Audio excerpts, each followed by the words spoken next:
In the NFC right now, the best team is who? Dude, don't do this to me. Don't do this to me. It's closer than you think. Oh, I am. And believe me, I've already gotten so much Eagles hate from everything that I'm saying, although I'm loving them up.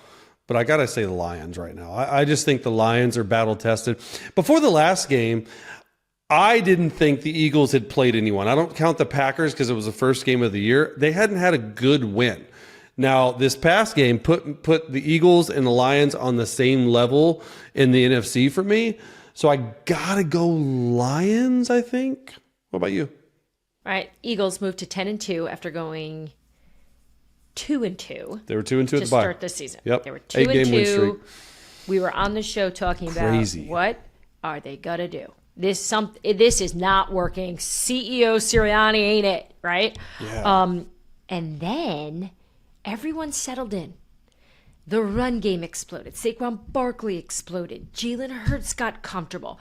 Everything is working and moving in the right direction for the Philadelphia Eagles.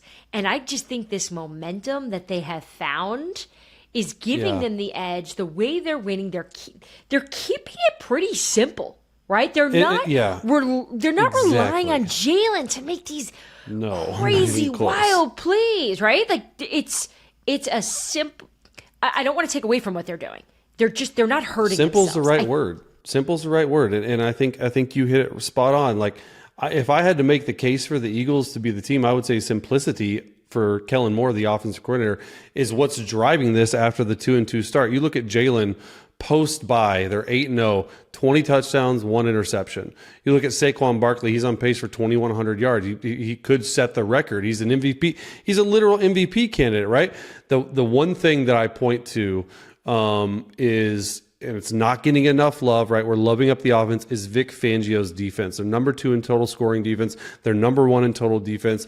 The DBs are balling, the young rookies. Jalen Carter is a beast. He's getting double teamed at a rate we haven't seen in a really long time.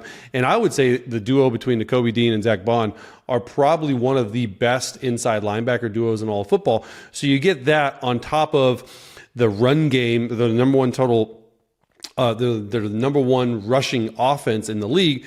You pair that with Jalen Hurts not making mistakes. I think that's the thing that I like. However, Diana, the only question I have about the Eagles and why I cannot put them on the Lions level is because of the quarterback.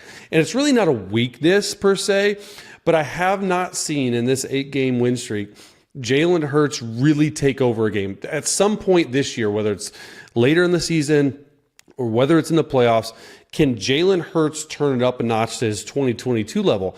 I have yet to see it. He's got one of the best duos in the league, Devontae Smith and A.J. Brown, but they're just not asking him to throw a lot. I think he's throwing the ball like 19 and a half times per game since the bye week. So it's going to be interesting to see, but that's why I have the Lions ahead as just a quarterback. Yeah, I also just like what they're able to get out of the talent and this roster that we've talked about a lot on this show about Howie Roseman, the GM, putting together a championship roster. And you see where obviously their stars are shining with Saquon Barkley. You mentioned DeJean Mitchell, Mekhi Becton. I mean, Mekhi Becton in New York with the Jets. Yeah, it's impressive. No one could get anything out of him. And now Philly, Jeff Statler is getting the most out of him than we've seen. Zach Braun, 5th in the league in tackles, all making massive contributions and helping the Eagles. So we will see. And I want to quickly wrap up the NFC because I don't know the answer to this question. Do we believe in the Vikings? Do we?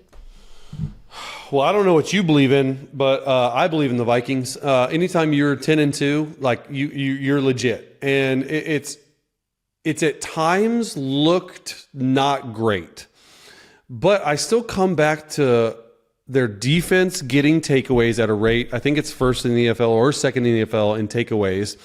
And then in fourth quarters of games or third quarters of games when they've been losing or it's been close, my guy Sam Darnold's making plays. Like his pocket presence in the game this past week versus the Cardinals was exceptional. They were bringing all sorts of blitzes, and especially in the third and fourth quarter, something like sort of clicked in him People are still doubting if he can play. Dude, they're 10-2.